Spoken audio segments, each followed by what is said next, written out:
உளமறிந்த பின்தானோ அவளை நான் நினைத்தது, உறவுருவாள் எனதானோ மனதை நான் கொடுத்தது.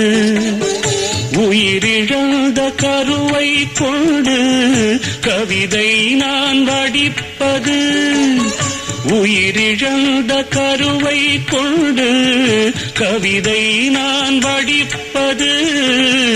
ஒரு தலையாய் காதலிலே எத்தனை நாள் வாழ்வது? இது குழந்தை பாடும் தாலாட்டு, இது இரவு நேர பூபாடம். இது மேற்கில் தோன்றும் உதயம்,